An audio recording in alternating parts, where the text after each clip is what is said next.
날마다 솟는 샘물과 함께하는 오늘의 큐티 시간입니다. 8월 31일 화요일, 오늘의 말씀은 로마서 8장 31절로 39절까지의 말씀입니다. 그런즉 이 일에 대하여 우리가 무슨 말 하리요? 만일 하나님이 우리를 위하시면 누가 우리를 대적하리요? 자기 아들을 아끼지 아니하시고 우리 모든 사람을 위하여 내주시니가 어찌 그 아들과 함께 모든 것을 우리에게 주시지 아니하겠느냐? 누가 능히 하나님께서 택하신 자들을 고발하리요? 의롭다 하신 이는 하나님이시니 누가 정죄하리요? 죽으실 뿐 아니라 다시 살아나신 이는 그리스도 예수시니 그는 하나님 우편에 계신 자요 우리를 위하여 간구하시는 자시니라. 누가 우리를 그리스도의 사랑에서 끊으리요? 환난이나 곤고나 박해나 기근이나 적신이나 위험이나 칼이랴. 기록된 바 우리가 종일 주를 위하여 죽임을 당하게 되며 도살당할 양같이 여김을 받았나이다 함과 같으니라. 그러나 이 모든 일에 우리를 사랑하시는 이로 말미암아 우리가 넉넉히 이기느니라. 내가 확신하노니 사망이나 생명이나 천사들이나 권세자들이나 현재 일이나 장래일이나 능력이나 높음이나 깊음이나 다른 어떤 피조물이라도 우리를 우리 주 그리스도 예수 안에 있는 하나님의 사랑에서 끊을 수 없으리라. 새로운 아침입니다. 여호와 니시 하나님은 우리로 승리하게 하시는 분이십니다.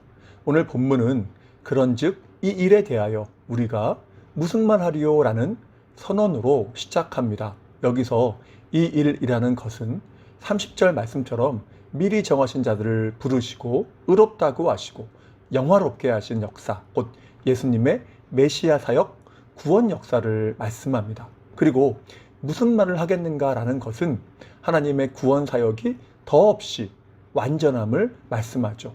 자, 그래서 32절에서 말씀하죠. 자기 아들을 아끼지 아니하시고 우리 모든 사람을 위하여 내주신 이가 어찌 그 아들과 함께 모든 것을 우리에게 주시지 아니하겠는가? 아들을 주셨을 정도인데 어떻게 더 이상 우리를 위하시겠는가라는 것입니다. 그렇다면 결론이 무엇입니까? 그 정도라면 그 누구도 우리를 대적할 수 없다는 것입니다. 그런데 문제는 이렇게 하나님이 위하시지만 그럼에도 여전히 하나님의 백성은 여러 도전에 직면해 있다는 것이죠. 자, 그렇다면 본문이 말하는 우리에게 도전하는 것은 무엇이 있을까요? 첫 번째는 사탄의 참소입니다. 참소라는 말의 의미는 악한 말로서 헐뜯고 고발한다는 것이죠. 대표적인 경우가 욥의 경우입니다. 욥의 믿음은 완전하진 않지만 하나님께 인정받은 믿음 아닙니까? 그런데 사탄은 욥을 계속해서 헐뜯고 고발합니다.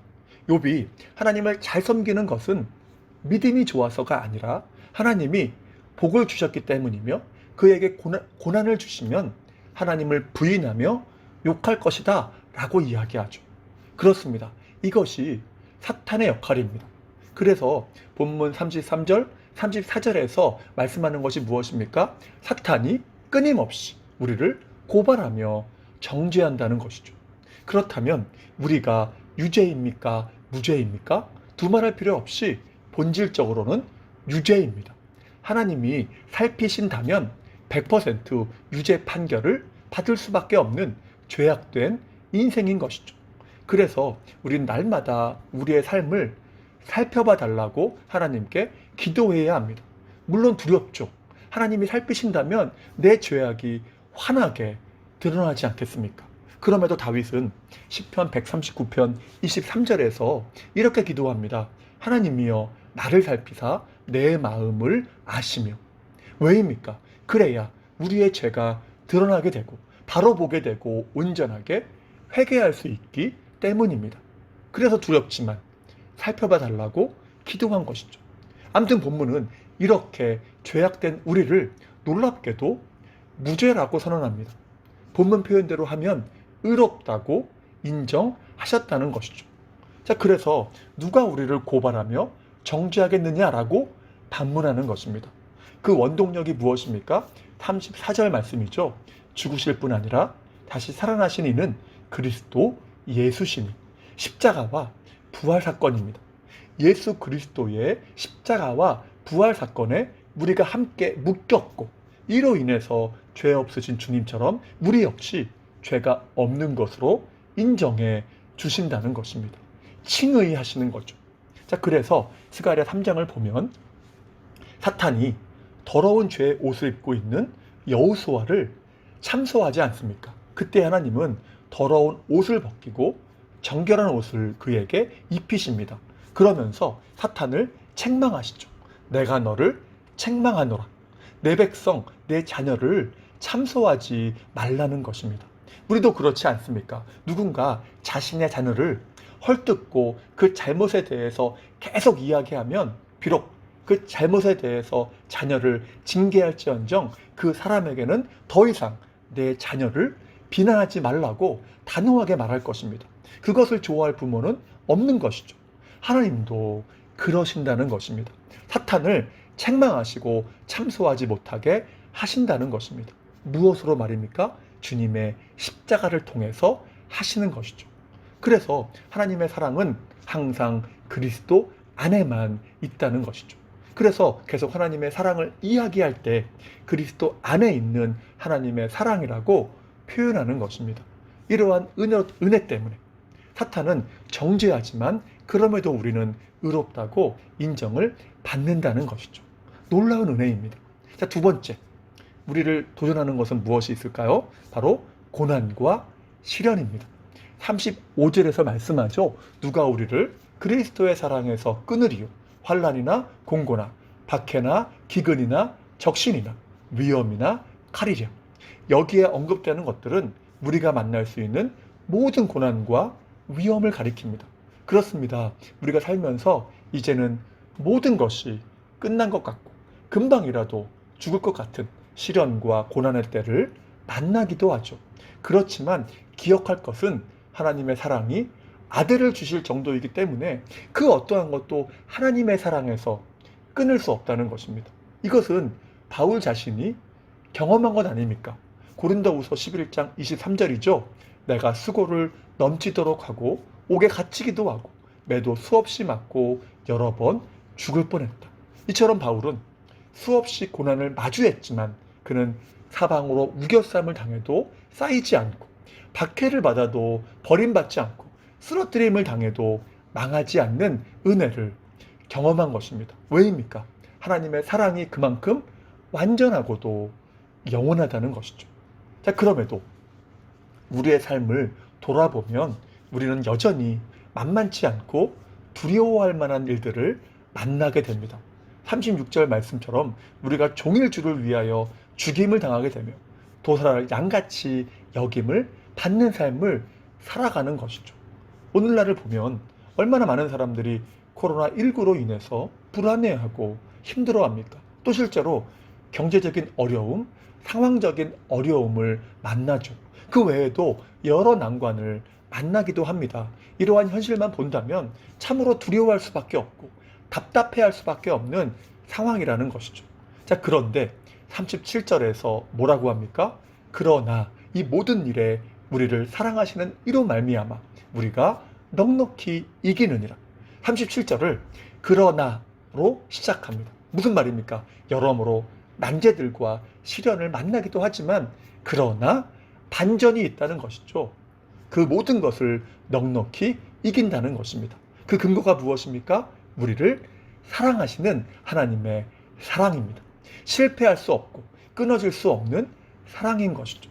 만약 그 근거가 우리라면 승리를 장담할 수 없을 것입니다. 그러나 그 근거가 하나님의 사랑이기 때문에 신뢰할 수 있고 그 승리는 확고하게 약속되어 있는 것입니다. 그래서 넉넉히 이긴다고 할 때 이 넉넉히라는 말을 영어 성경에서는 overwhelm이라는 단어를 씁니다.